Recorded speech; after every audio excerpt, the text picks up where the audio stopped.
Hi,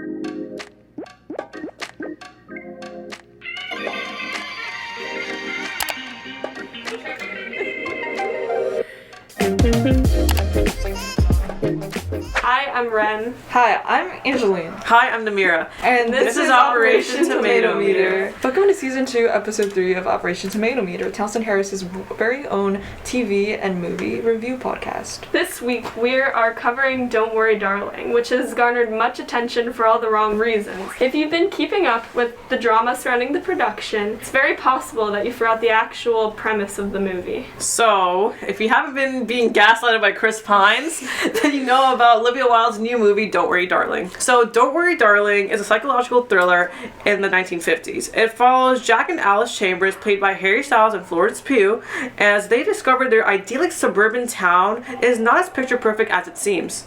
And now let's jump into the reviews. I thought this was a pretty decent movie. I agree. We're together on this one. I may have a different opinion. Why? I think it was a cast grab. Like, it was very overhyped, and so my expectations were like set at the ceiling. And so because it did not deliver exactly what I was expecting, it's definitely much lower. Like, it hurts a lot more. But I feel like it was barely advertised. Like, I saw one trailer, maybe. No, you know what's funny though? Like it wasn't advertised as much, but the drama was everywhere. The drama. That's the thing. Honestly, I feel like if Olivia Wilde was a man, it would be less focused on like the drama, because I don't know, man, it's not really important to the movie, you know what I mean? Like, yeah, obviously, you know, drama is fun to look at, but at the end of the day, if it doesn't affect like how the movie acts, like, no, you can't really like sense any tension between the actors, like it doesn't affect any of their, you know, actual work. So I think like the movie should be appreciated for its art. Yeah. Now let's talk about Harry Styles. I thought he was decent at acting. It didn't take away from the movie. I think Florence Pugh really set the bar high, and maybe he didn't reach it, but he wasn't terrible. Yeah, I feel like he was good as like a secondary character. Like if he was the like lead, I would have different opinions. Yeah. But because he was like the secondary, like, you know, love interest, I don't like. If he was like bad, I didn't really care. He was like, he kind of like Daniel Craig a little bit. He gives like where he's just like he does the job well enough. Okay. I think that, like, it wasn't a terrible performance on his end. I just think that, like, again, like, Florence, like, flows. Like, she's playing it all the way up to the ceiling. Like, you're gonna have to, like, climb, reach. And, like, for me, Harry Styles saying shut up and, like, screaming was not cutting it. Like, I personally was like, damn, like, y'all saw that? Like, so yeah, I liked Harry Styles, like, as he is. And I think that, like, just because this is his first major blockbuster, hopefully blockbuster, that he'll get a lot more experience and kind of like delve deeper into it. But yeah, that's like my take. I think he was a good fit. I think it was also like a big grab in terms of like attention of like One Direction fans in general. So yeah. Yeah. One Direction fans. Oh yeah, OG. As a horror movie though, it wasn't very scary. It's a horror movie? It's a thriller. It's a thriller. No, it says horror movie when you buy the ticket. Oh my god. Horror movie, rated R. I feel like it wasn't scary enough. We know why it was rated for a R. horror movie. Let's be well, real. we know why it's okay. But horror movie. It was a psychological horror, but from others that I've heard of, not watched, but heard of, it wasn't that scary. Yeah, if you compare it to Pugh's like other work in Midsummer. Oh yeah. Midsummer. Yeah. And Midsummer, like, I can definitely, like, that was definitely scary. This, I feel like the scariest thing was, like, those occasional, like, dreams where, like, with those, like, ballet dancers doing the arms. Those were creepy. That was creepy, but the rest was kind of just, like, drama, action, maybe? Yeah, definitely drama. I know we were talking about this off camera, but very Truman Show, definitely. But, like, I love the Truman Show, and this was not. I don't want this to be the next Truman Show. It's not cutting it. Truman like, Show's top 5 movies top 5 for for me. So Thoughts on, like, the feminism and, like, stuff like that? Because I think I watched an interview with Olivia Wilde and Jimmy something. It's one of them. One of the Jimmys. Jimmy. And she was like, she said something I found kind of interesting, that it was like something about like protesting against something like Patriarchy. the patriarchy, but it's like going against the patriarchy, well, not just, but going against something when you're already like comfortable inside of it. Because the woman there, like, especially Olivia Wilde's character, she plays like the best friend, the redhead, her name, I don't. Bunny. Oh, Bunny. Yo, I'm on fire with the names. Oh, like, you got wow. him. You got him down. Bunny is very like Bunny reveals to us at the end that she like knew. She's like one of the only people who like knew that like she is inside a simulation, and I think that's like.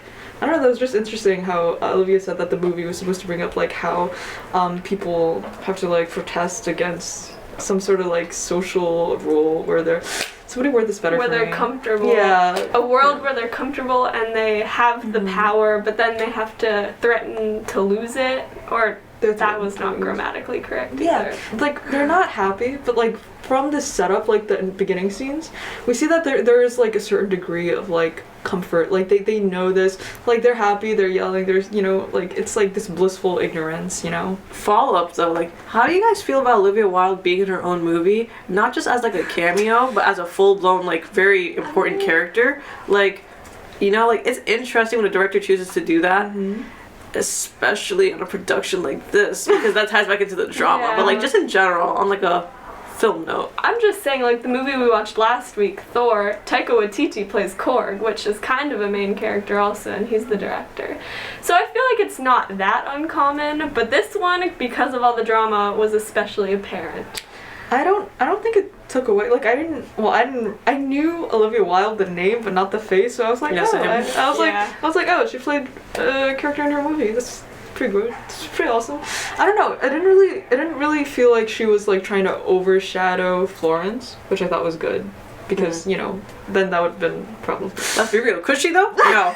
Sorry, No, put it up there. not. I was trying to sense the tension. I No, couldn't but find it. That exactly. must have been before on the drama. Exactly. So there's like no, like that drama had no interference with the actual work. So it's like, whatever at the end of the day. What do you guys think about like Bunny's character in general? Because she was the only one. Again, she was the only one who knew that they were living in this like simulation.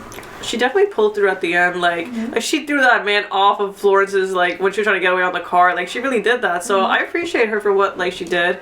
I thought like her actual like the choice to make her a redhead, almost very Jessica Rabbit like, definitely stood out to me. Oh, Like, definitely. Yeah. Bunny, Jessica Rabbit. Oh, Redhead! Oh, that's great. That's crazy. Her character is a little confusing almost because at the end she does ultimately decide to save Alice, but in the middle, like when Harry's on that like dance scene. Oh my god. That dance scene, Jessica was like, like, you're crazy. What are you talking about? Like, what is going on?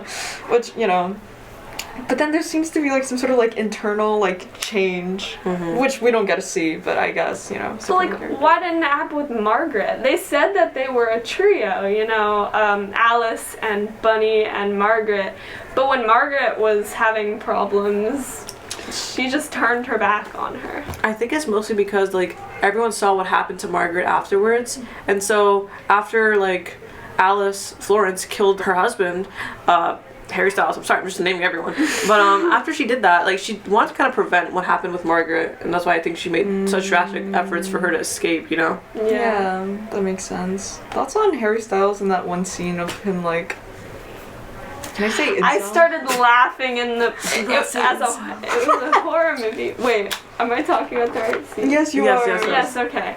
Yeah, I was with a friend and we started laughing, crying. It was so funny. And then he started talking in an American accent. Oh, for which real? also shows the simulation, like, it further... That's, oh my God, that's true. American They accent. transitioned really weirdly, though. I guess it makes sense because you don't want to know that it's a simulation quite yet until they reveal, like, oh, her eyes are doing something crazy. But that little detail, like, I was able to pick up, and I guess it was foreshadowing. Very Matrix of them. Very Matrix. But I think Harry Styles, I think it was definitely, like, surprising they were able to turn him into slimy. Right? Like, slimy is the word. He looked slimy, right? That's the word? It's like if he didn't get the fame of X Factor. Be for real. Like, if he was still in the bakery.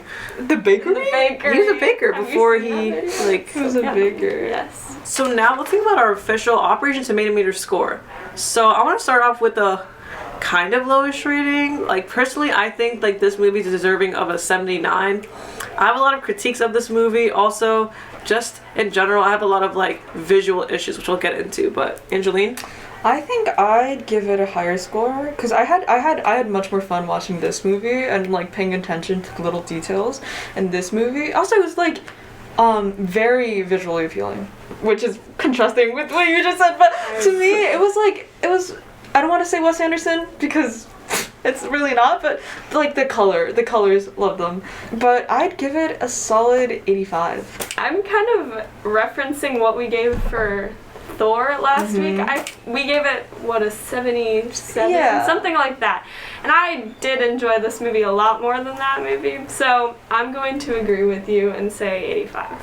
Okay, 85. We can. So now we have to agree. So why do you hate it? Why do you hate it, Nameera? Damn. Okay. So first off, like this specific moment really stood out to me. So when Florence is in the desert and like she's going to approach the headquarters, like the entire, like, I don't know, it's an octagon, hexagon, I can't do math, but like that like mirrored kind of building, and she put her hands on it. Yeah, she put her hands on it, but like as she was walking up, there was such a weird, like, it really pissed me off just because like it was like a back shot of like her dress, and it was so awkwardly done. I was like, what the hell is happening? Like, is the dress not moving? Like, is the wind not working? Like, something gotta happen there. That pissed me off. And like, if you can point that out in a movie even like a couple hours after, because I distinctly remember that, there's gotta be something there. Like, I don't know, Olivia Wilde, figure out. Another thing is that I personally don't think that having an incessant amount of like overshot scenes makes sense, as in like to use it for transition, to use it to fill up space and whatnot. There's a lot of filler in this movie, which I personally don't like. There's a lot of story to be explored. There's too many like questions that you could have answered within that time. Like, I understand it's supposed to be jarring, but to an extent we're missing out on what could have been even more like fleshed out within like the time that you had. Third of all, okay, this is kind of sad. Hans Zimmer did the music for this movie, and I don't think he ate. Like, he did not eat. Like, I feel like he did a lot well, but I personally, like, whenever I watch a Hans Zimmer movie, I'm like, oh my god, that's a Hans Zimmer movie. I have to be told that it was a Hans Zimmer movie, and I was like, what are some other movies? Interstellar, the Star Wars movies. I was like, those are all very like emblematic of his work. Like Dune as well. I thought that was John Williams. No, it's Hans Zimmer. Okay. Wait, he could have done like part of it, but I think it's definitely like, whatever, same thing.